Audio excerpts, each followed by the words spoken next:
Assalamualaikum warahmatullahi wabarakatuh. Selamat pagi anak-anak. Semoga kalian semua hari ini sehat. Amin. Allahumma amin. Ya, selanjutnya untuk pertemuan kali ini yaitu tentang perawatan jenazah. Mari kita belajar bersama tentang perawatan jenazah.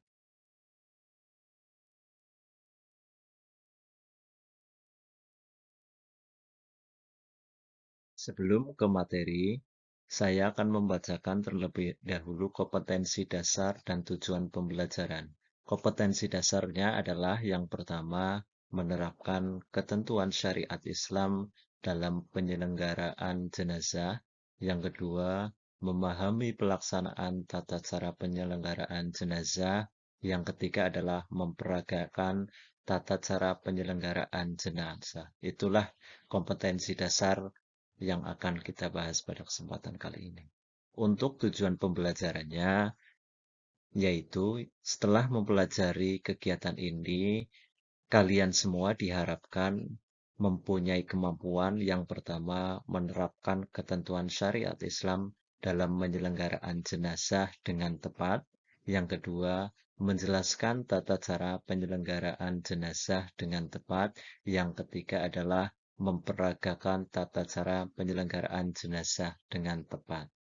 Itulah tujuan pembelajaran pada kesempatan kali ini. Selanjutnya, silakan kalian semua lihat peta konsep perawatan jenazah. Yang pertama, yaitu tata cara memandikan jenazah. Yang kedua, tata cara mengkafani jenazah. Yang ketiga, tata cara menyolatkan jenazah.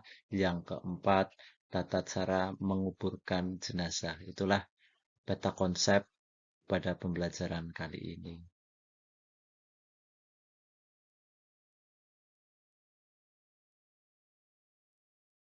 Setelah tadi kalian melihat peta konsep, mari kita membahas bareng.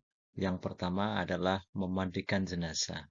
Syarat wajib memandikan jenazah yaitu ada tiga. Yang pertama, jenazah atau mayat itu adalah orang Islam, bukan orang kafir.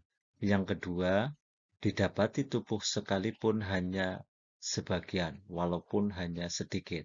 Yang ketiga adalah jenazah tersebut bukan mati syahid. Itulah adalah syarat wajib memandikan jenazah.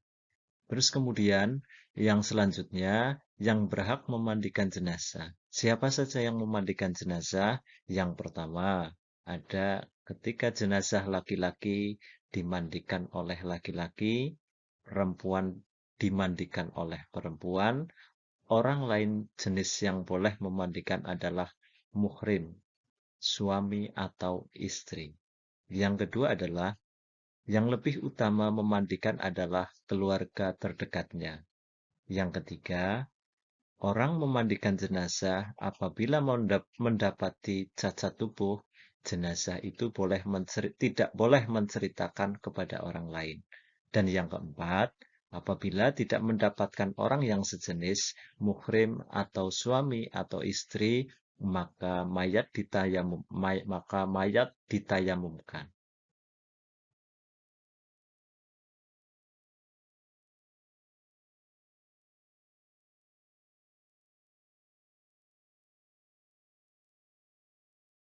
Tata cara memandikan jenazah.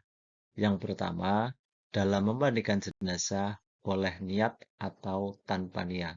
Yang kedua, sedikitnya meratakan air ke seluruh tubuh jenazah, sebagian 3 kali atau lebih bila dipandang perlu. Yang ketiga, dalam memandikan jenazah diusahakan dengan bilangan ganjil. Siraman pertama dengan menggunakan sabun dan daun bidara. Kemudian siraman kedua menggunakan air bersih, dan yang ketiga siraman dengan menggunakan air yang dicampur dengan kapur barus. Yang keempat, letakkan jenazah pada tempat yang lebih tinggi dan tutup auratnya. Yang kelima, gunakan kain basahan untuk menutupi auratnya. Yang keenam, berdoalah dan bacalah basmalah sebelum memandikan. Yang ketujuh, basuhlah anggota wudhu terlebih dahulu, baru bagian tubuh sebelah kanan, lalu sebelah kiri. Yang kedelapan, urutlah dan tekanlah perutnya agar kotorannya keluar, kemudian bersihkan. Dan yang terakhir adalah basuhlah seluruh tubuh jenazah tersebut dengan air suci dan mensucikan.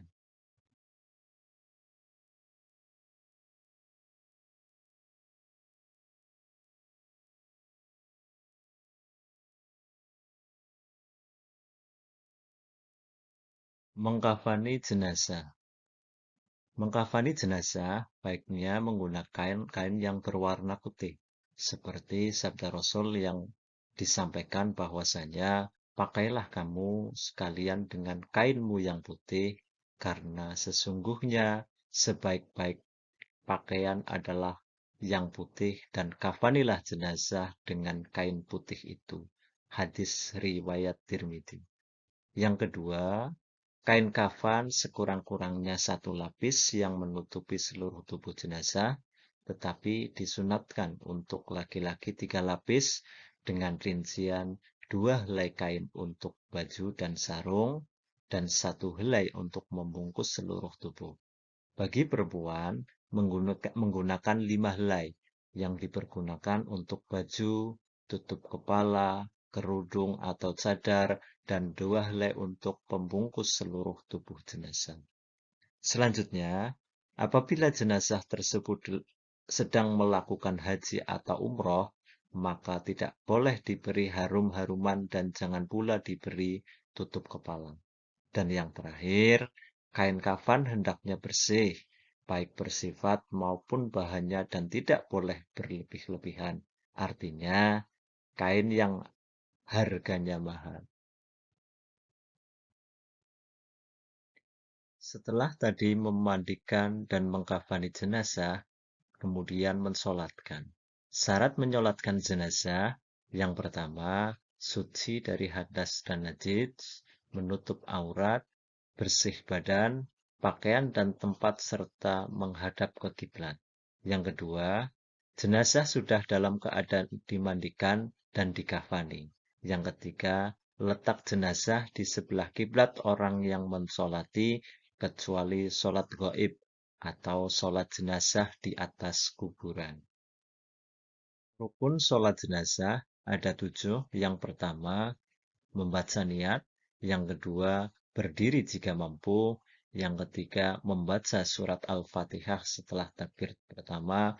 Yang kedua, membaca sholawat Nabi sesudah takbir kedua.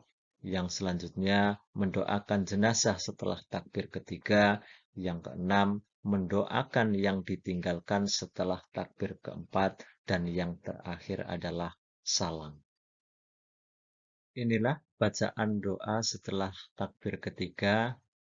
Ketika jenazahnya laki-laki, membaca doanya Allahumma firlahu warhamhu wa'afihi wa'fu'anhu. Itu apabila laki-laki. Apabila perempuan, Allahumma firlaha warhamha wa'afiha wa'fu'anha. Itulah doa untuk perempuan. Selanjutnya, untuk takbir keempat. Untuk takbir keempat, bacaan doanya Allahumma la tahrimna ajroha wala taftinna ba'daha waghfir lana walaha. Itulah untuk perempuan. Untuk yang laki-laki, Allahumma la tahrimna ajrohu wala taftinna ba'dahu waghfir lana walahu. Itulah untuk laki-laki. Jadi ketika perempuan menggunakan ha, kemudian ketika laki-laki menggunakan hu. Selanjutnya, mengubur jenazah. Mengubur jenazah merupakan kewajiban yang terakhir setelah dimandikan, dikafani, dan disolatkan. Dalam menguburkan jenazah, hendaknya dibuatkan terlebih dahulu lubang kubur. Dalam membuatnya, hendak diperhatikan kedalamannya, yaitu setinggi dada orang dewasa atau tidak sampai tercium bau busuk dan tidak dapat dikoreh oleh binatang buas. Kemudian, Dalam lubang kubur tersebut, di arah sebelah kiblat dibuat liang lahat. Seperti sabda Rasul, Bismillahirrahmanirrahim, Al-hidudi lahadan wa ansibu alayya libna nasban kama suni'a bi Rasulillahi sallallahu alaihi wasallam, yang artinya buatkanlah olehmu lubang lahat untukku dan pasangkanlah di atasku batu bata sebagaimana dibuat pada kubur Rasulullah sallallahu alaihi wasallam. Hadis riwayat Imam Ahmad dan Imam Muslim. Cara menguburkan jenazah. Yang pertama, masukkan jenazah ke dalam lubang kubur sambil membaca Bismillahi wa ala millati Rasulillah, yang artinya dengan nama Allah dan agama Rasulullah. Yang kedua, letakkan jenazah di lubang lahat dengan menghadap kiblat, muka dan kaki diusahakan menyentuh tanah. Seperti sabda Nabi yang artinya dari Umar radhiyallahu an, Nabi bersabda, "Jika kamu sekalian menurunkan atau ke liang lahat, maka sentuhlah pipiku ke tanah." Yang ketiga, letakkan bantal tanah pada tubuh jenazah agar tetap menghadap kiblat. Kemudian, tutup dengan kayu atau papan, baru ditimbun dengan tanah dan dibuatlah tanah tersebut lebih tinggi dari permukaan tanah dan di atasnya diberi batu. Setelah tadi sampai dengan mengubur, yaitu selanjutnya tentang taziah. Taziah artinya menghibur, yaitu mengunjungi dan menghibur keluarga yang ditinggalkan. Sebelum jenazah dikuburkan atau dalam 3 hari sesudahnya. Tujuannya adalah, tujuan taziah adalah yang pertama, memberi bantuan moral dan material. Yang kedua, memberi hiburan dan nasihat agar sabar dan tabah menerima musibah. Itulah dua tujuan dari taziah. Yang selanjutnya, hal-hal yang perlu dilakukan ketika taziah. Yang pertama, memberi bantuan moral maupun material kepada keluarga yang terkena musibah untuk mengurangi beban kesedihan. Yang kedua, mengikuti sholat jenazah dan mendoakannya agar mendapat ampunan Allah Subhanahu wa Ta'ala atas segala dosanya. Yang ketiga, turut mengantarkan jenazah ke tempat pemakaman. Yang terakhir, yang keempat, tidak boleh berbicara keras, bercanda, tertawa terbahak-bahak, atau sikap-sikap yang lain yang tidak terpuji.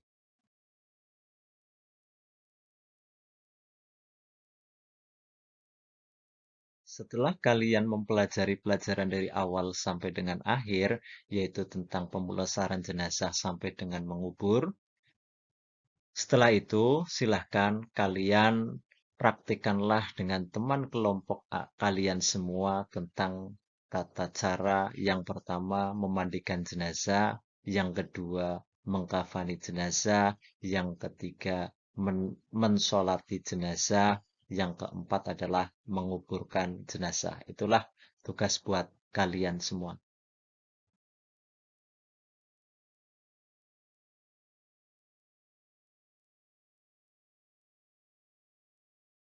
Mungkin itu yang dapat saya sampaikan, kurang lebihnya mohon maaf.